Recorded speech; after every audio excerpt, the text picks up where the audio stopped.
You think an ancient Greek party was wise men in white robes sipping wine and discussing truth. That is a painting.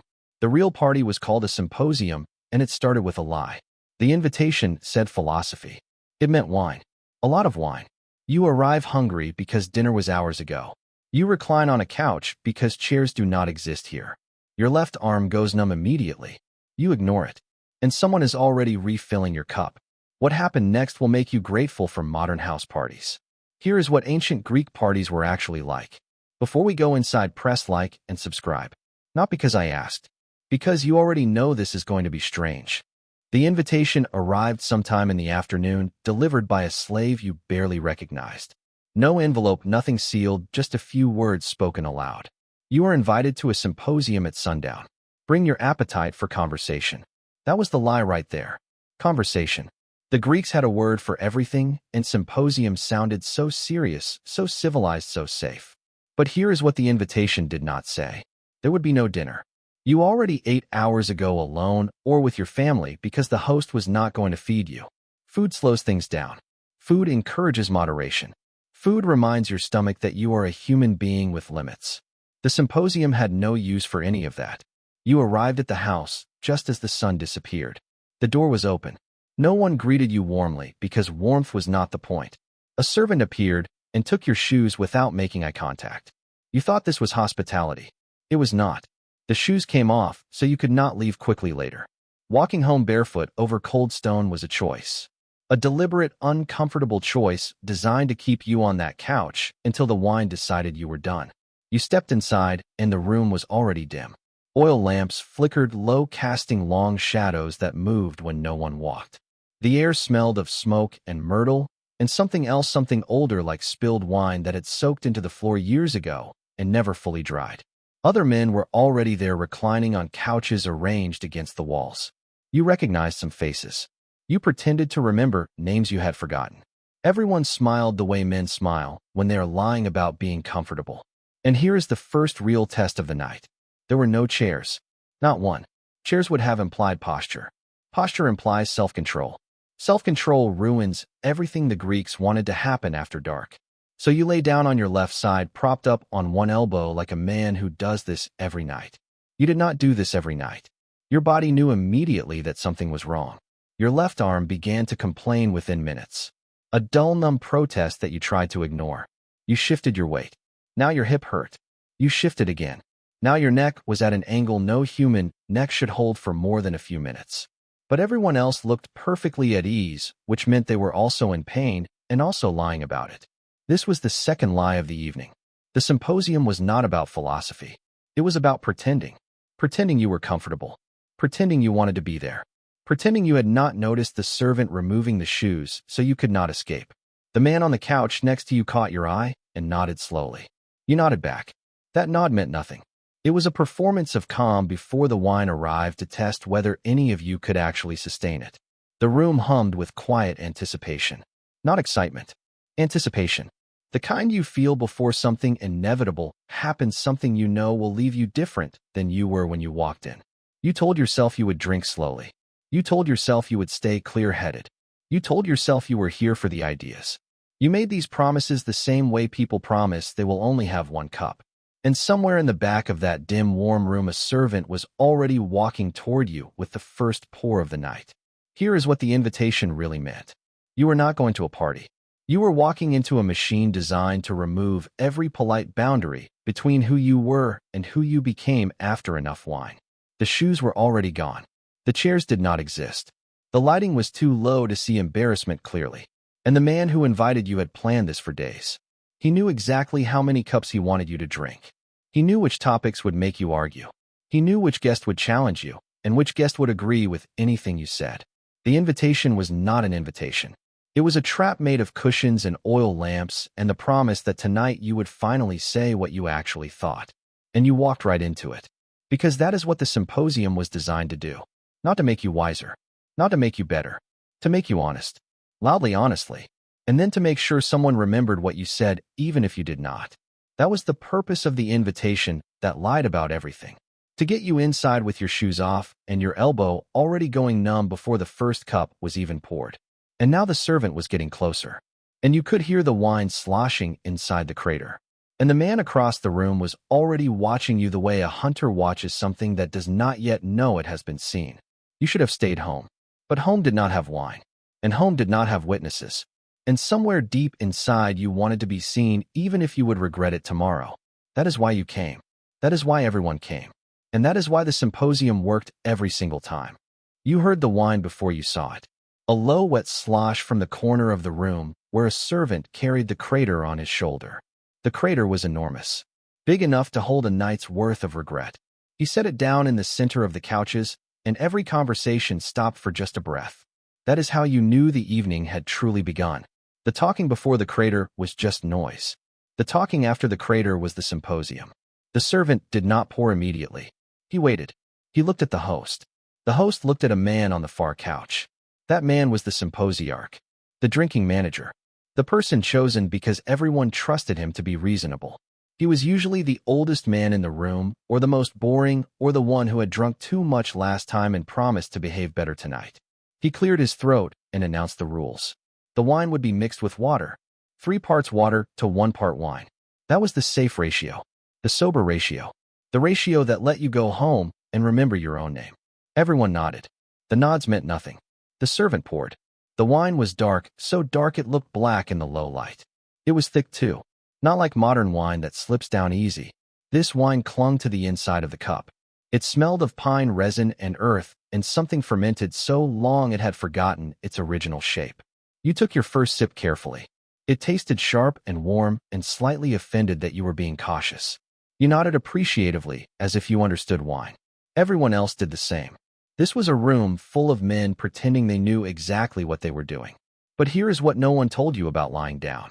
The human body was not designed to drink horizontally. When you recline, your throat changes angle. The wine moves differently. It wants to go places it should not. You swallowed carefully. Too carefully. The man next to you noticed and smiled. Not a kind smile. A smile that said first time. You ignored him and took another sip. This time it went down smoother. That was the danger.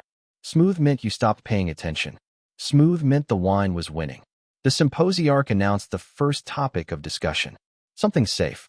Something about poetry or the weather or which god had the best temple. No one cared. Everyone was watching the cups. Who was drinking faster? Who was holding back? Who had already asked for a refill before the first round was finished?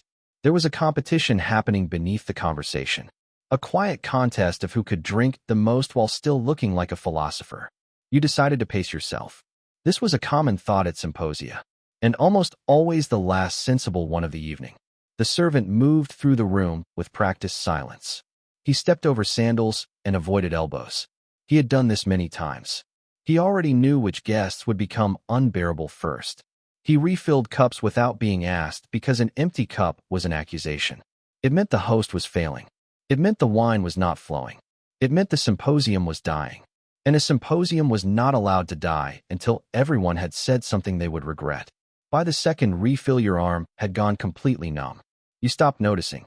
By the third refill, the room felt warmer. The shadows seemed softer. The man next to you said something that was not particularly funny, and you laughed anyway. That was the wine laughing, not you. You were just the vessel now. Your voice sounded different to your own ears. Louder, more confident. You believed you were speaking more clearly. You were not. But the confidence was convincing. The symposiarch tried to maintain order. He raised his hand. He spoke about moderation. He reminded everyone of the ratio. Someone made a joke. The room laughed. The symposiarch laughed too, then caught himself, then refilled his own cup. That was the moment his authority died. No one announced it. No one argued. Everyone just silently agreed that rules were suggestions now. The symposium had entered its natural state. A room full of reclining men with numb arms and loosening tongues and cups that were never empty long enough to cool. You looked around and noticed that no one was sitting up. Everyone had surrendered to the horizontal. Conversations overlapped. Laughter arrived before jokes ended. Someone across the room was gesturing wildly with his cup and spilling wine onto the floor with every word. No one cleaned it up. That would have required standing. Standing was no longer an option anyone was willing to consider. The servant refilled your cup again. You did not ask him to. It simply happened. Your cup was full again, and you did not remember finishing the last one. That was a troubling realization that floated through your mind and then floated away because the wine had already decided that troubling realizations were for tomorrow morning. Tonight was for drinking. Tonight was for lying down and talking loudly about things you half understood. Tonight was for becoming someone else. Someone louder. Someone freer. Someone who would wake up tomorrow and groan at the ceiling and wonder why on earth you thought reclining on a couch for 6 hours was a good idea. But that was tomorrow. Right now the couch felt like exactly where you belonged. Right now your numb arm felt like a small price to pay. Right now the wine tasted like truth, even though it was just fermented grapes and water, and the collective decision of a dozen men to stop pretending they had any control left. That was why you had to lie down for hours. Not because it was comfortable. It was not. Because once you were horizontal, surrender became inevitable. And surrender was the whole point of the symposium. To lie down and stop fighting. To let the wine win. To become the kind of man who spoke freely because his spine had already given up and his dignity was already on the floor somewhere near his missing shoes. That was the design. That was the trap. And you had walked into it barefoot and smiling. The wine in your cup was not the wine you knew. This was ancient Greek wine, and it had nothing in common with the bottles on your table tonight. Modern wine is polite. It asks permission. This wine demanded attention. It was made from grapes left on the vine until they nearly burst, sweet and sun-soaked and furious. Then they were pressed and left to ferment in clay jars buried up to their necks in cool earth. No temperature control, no filters, no modern patience. Just time and darkness, and the slow alchemy of rot turning into something dangerous. When the servant poured from the crater, the wine came out thick, thicker than you expected. It coated the inside of your cup like syrup. You could see through it barely. Dark red, so dark, it was almost black. The Greeks called it black wine not because they did not know colors, but because they respected what the drink could do to you. And here was the first real danger. They mixed it with water because drinking it straight would have turned the symposium into a medical emergency. A single cup of undiluted Greek wine could drop a grown man to his knees. 2 cups, and you were speaking to gods who were not answering. 3 cups, and you were the floor. The ratio mattered. The symposiarch had announced 3 parts water to 1 part wine. That was the civilized ratio. The ratio that let you walk home. But no one was measuring. The servant poured from the crater and then added water from a separate jug. How much water? Enough to make it drinkable. Not enough to make it safe. You watched him pour and tried to calculate the ratio. You gave up after 2 seconds because the lamplight was low and your arm was numb. And honestly, you did not want to know. Ignorance was part of the experience. You lifted the cup to your lips. The smell hit you first. Resin. The Greeks sealed their wine jars with pine resin, and the flavor soaked into everything. It was sharp and medicinal and strangely sweet all at once. Then the taste. Earthy, warm, slightly smoky. And underneath all of that, something else. Something fermented so long, it had developed a personality. The wine did not want to be sipped. It wanted to be swallowed. It wanted to slide down your throat and settle into your blood and start making decisions on your behalf. You took a second sip, larger this time. The man next to you noticed and raised his eyebrows. Approval or warning, you could not tell. The wine made everything ambiguous. That was its power. Ambiguity was the enemy of restraint. When you were not sure if you had drunk too much, you kept drinking just in case. The cup was heavy, not just because it held a lot of wine, because it was made of clay, thick and unglazed and slightly rough against your lips. You could taste the clay as you drank. Earth on earth. The Greeks believed wine had a soul. They poured libations to the gods before every symposium. A few drops on the floor for Dionysus, a few drops for the dead, a few drops for luck. You watched the host perform this ritual. He tilted his cup, and wine splashed onto the ground. No one cleaned it up. The floor had been drinking longer than any of you. Your first cup emptied faster than you intended. You told yourself it was because you were thirsty. That was a lie you believed because the truth was uncomfortable. You were drinking fast because the wine was good and the room was warm, and the man across from you was watching to see if you could keep up. There was always someone watching. That was another thing the invitation did not mention. The symposium was performance. Every sip was a statement. Every refill was a choice. Every empty cup was a challenge. The servant appeared beside you without sound. He held the crater and looked at your cup. You nodded. He poured.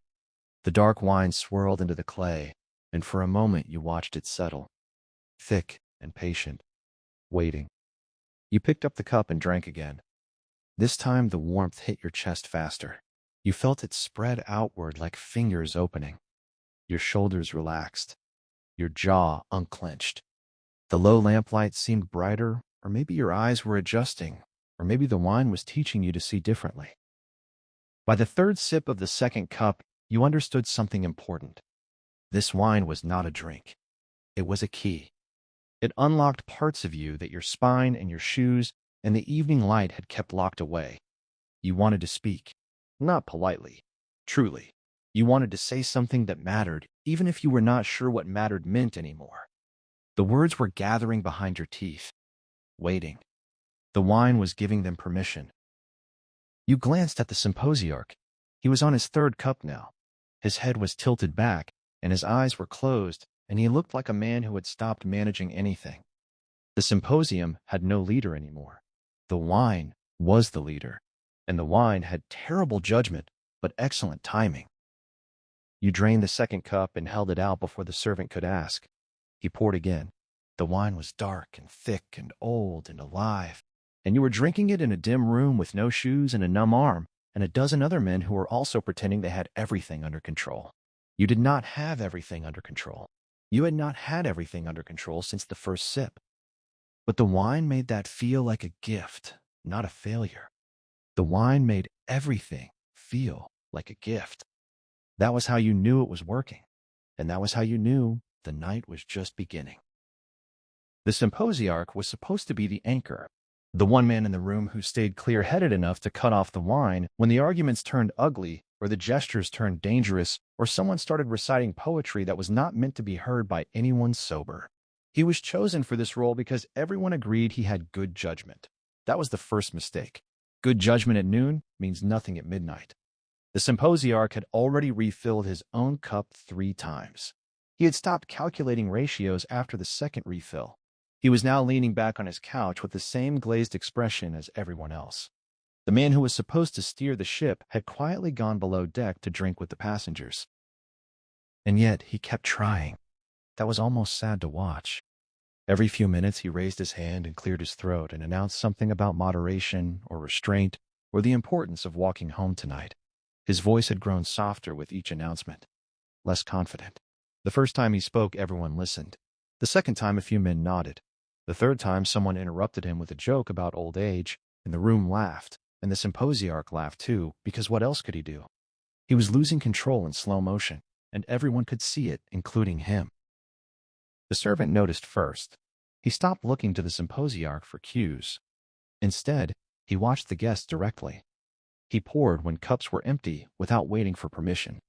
He moved faster now because the room was drinking faster and the crater was emptying, and no one had announced a stopping point. The servant knew what the symposiarch refused to accept. The rules were gone. The ratio was a memory. The symposium had entered its natural phase where the only law was the next sip. You watched the symposiarch attempt one more intervention. He sat up straighter than he had in an hour. He raised his cup not to drink, but to signal attention. He announced that from now on, every refill would require his approval. No one responded. The man to your left took a long, slow drink while maintaining eye contact with the symposiarch. That was not rebellion. It was worse. It was indifference. The symposiarch opened his mouth to speak again, then closed it. He had nothing left. His authority had dissolved, not in a dramatic fight, but in a quiet sea of wine and shrugged shoulders. He reclined back into his couch and stared at the ceiling. His cup was empty. He did not ask for a refill. He had given up. That was the moment the symposium truly began. Not when the wine arrived. Not when the first cup was poured. When the person in charge admitted silently that no one was in charge anymore. The room exhaled. Conversations grew louder. Gestures grew wider. The man across from you knocked over his cup, and wine spilled across the floor, and no one looked at the symposiarch to see if he would object. He did not. He was watching a shadow move across the ceiling, as if it had something important to tell him. The servant moved freely now. He poured for anyone who held out a cup. He did not wait for empty cups. He poured for half-full cups. He poured for full cups sometimes because the guests were not paying attention, and he knew they would drink anyway. The crater was half empty, then a quarter. Then the servant dipped the ladle in, and it scraped against the bottom. He announced that the wine was running low. Someone groaned. Someone else called for more. The host gestured to a second crater waiting in the corner. This one was smaller. The wine inside was darker. Less water this time. The host had planned for this moment. He knew the first crater would disappear quickly. He knew the symposiarch would fail. He knew the second crater would be poured after judgment had already left the room. You watched the servant carry the smaller crater to the center. He lifted the ladle and poured into the nearest cup. The wine was so dark, it looked like oil. No one asked about the ratio. No one wanted to know. The symposiarch did not comment. He had stopped commenting on anything. He was now lying completely flat on his couch, and his eyes were closed, and you could not tell if he was thinking or praying or just waiting for the ceiling to stop spinning. The second crater changed everything. The first wine had been friendly. It warmed you and loosened you and made you feel clever. The second wine was not friendly. It was intense. It hit your throat differently, hotter, faster. You took a sip and your eyes watered. You took another sip and your face flushed. You took a third sip and you understood why the Greeks told stories about men who drank too much and woke up in strange houses wearing someone else's clothes. This wine was not a key. It was a door, and you had just walked through it. The man next to you whispered something. You did not catch it. You nodded anyway. That was what the wine wanted. Agreement without hearing. Consent without thinking. The servant poured again. Your cup was never empty long enough to feel lonely. The symposiarch was now snoring softly. No one mocked him. That would have required energy no one had left. He was just a man on a couch who had tried to manage chaos and lost. The symposium did not mourn him. It moved on without him. The wine decided now. The wine had always decided. The symposiarch was just a temporary illusion of order that the Greeks found comforting until it became inconvenient. You held out your cup again. The servant poured. The wine was dark and hot and ancient, and you were drinking it in a room with no shoes and no chairs and no one left to say when. That was the whole point. That was the design. The symposiarch was never meant to succeed. He was meant to fail slowly enough that no one noticed until it was too late. And now it was too late. And the second crater was half empty. And the night was still young. And you were still thirsty. And then you noticed him. He was on the couch closest to the door. Not because he wanted to leave. Because he wanted to watch who tried. He had been there since the beginning. You had not noticed him until now. That was strange because he was not a small man. He was not quiet either. He had spoken several times during the evening. Polite comments. Short observations. Nothing memorable. That was the point. He was memorable by being forgettable. And now that you had noticed him, you could not stop noticing him. Everyone else in the room had changed. Faces were flushed. Voices were louder. Postures had collapsed into something closer to puddles than people. But this man looked exactly the same as he had when you arrived. Same calm expression. Same steady hands. Same clear eyes that followed every conversation without ever seeming to try. He had drunk from every cup. You watched him. He never refused to pour. He never asked for less water. He simply drank and remained himself. That should have been impossible. It was not. It was practiced. He had done this many times before. He knew something you did not. You looked at his cup. It was empty. The servant appeared and filled it. The man lifted it to his lips and drank at the same pace he had used all night. Not fast. Not slow. The pace of someone who had no fear of the wine because the wine had no power over him. He set the cup down and turned to the man on his left and said something that made the other man laugh. Not a wine laugh. A real laugh. The kind that comes from genuine amusement, not chemical release. You felt a cold thread weave through your chest. Not fear. Something worse. Recognition. You had met this man before. Not this specific man. His type. The one at every party who remembers everything. The one who goes home clear-headed and wakes up fresh while everyone else negotiates with their own regret. The one who never says I should not have said that because he never says anything wrong. You tried to remember what you had said in front of him. The confident statements. The loud opinions. The joke you told that went on too long. The moment you interrupted someone and then forgot your point halfway through. He had seen all of it. He had watched you become louder and redder and more certain about things you did not understand. And he had said nothing. That was the worst part. He did not correct you. He did not challenge you. He just watched. And now he was going to remember. Not the broad strokes. The details. The exact phrasing of that thing you said about virtue that made no sense. The way you laughed too loudly at your own observation. The moment you knocked over your cup and pretended it was intentional. He caught you looking at him. His eyes met yours. He did not smile. He did not nod. He simply held your gaze for a breath longer than politeness required, and then looked away. That was not rejection. It was acknowledgement. He had seen you noticing him. He had filed that away too. You were now part of his collection. Another man who came to the symposium thinking he would be the cleverest person in the room and left as evidence that the wine always wins. You looked down at your own cup. It was full again. You did not remember the servant pouring it. The wine was dark and patient. You wanted to drink it. You also wanted to set it down and walk out the door and never see this man again. But your shoes were gone, and the door was far away, and the man was still watching even when he was not watching. You picked up the cup and drank. Not because you wanted to, because not drinking felt like admitting something. He saw you drink. His expression did not change. He had expected that. The man across from him asked him a question about politics or poetry or something that mattered to sober people. He answered, clearly, concisely, with the kind of calm that made everyone else feel like shouting children. The room quieted for a moment. Not because he was brilliant, because he was steady. In a room full of swaying men, he was the only column still standing straight. You hated him a little. You also respected him. That was confusing. The wine made everything confusing. But this confusion was not the wine.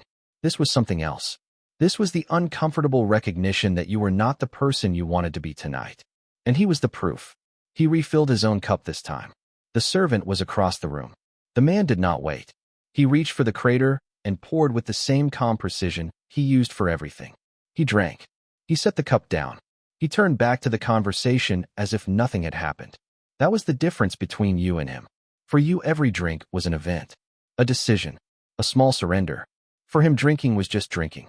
The wine did not change him because he had already decided who he was. You were still deciding. That was why the wine had power over you. That was why he terrified you. You wanted to ask him his secret. How did he stay clear when everyone else was drowning? But asking would mean admitting that he was clear and you were not. So you said nothing. You drank instead. That was your answer to everything now. Drink. The servant appeared again. Your cup was empty. He filled it. You drank. The man near the door drank too. His face remained the same. Yours was flushed. His hands were steady. Yours were not. His memory was recording everything. Yours was starting to blur. That was the real loss of the night. Not the dignity you had already surrendered. The memories you were trading for wine. He would keep his. You would wake up tomorrow with fragments and feelings and the certain knowledge that someone in this room remembered everything you wished you had not said. That was the one sober man. That was his role. Not to judge. Not to intervene. Just to be present. Just to remember. And tomorrow when you passed him in the street, he would nod and smile, and you would not know if he was greeting you or reminding you that he was there. That was the gift of the symposium. Not philosophy. Not friendship. The quiet terror of being seen clearly by someone who owes you nothing. He drank his wine. You drank yours. The night continued. But something had shifted.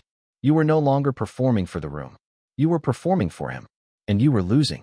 Expand Keynote 6 into a 900-word, narration-ready script in the same storytelling style, tone, and pacing as Keynote 1. The script must follow my competitor's scriptwriting and narrative style. Maintain strong curiosity, suspense, and emotional pull. Include mature, suggestive intrigue that enhances tension without explicit content. Stay fully focused on the main topic only. Be written as continuous paragraphs with no headings. Begin naturally from the ending of Keynote 5 and flow seamlessly toward the next keynote. Output only narration text.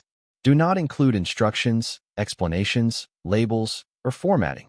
Just the spoken script.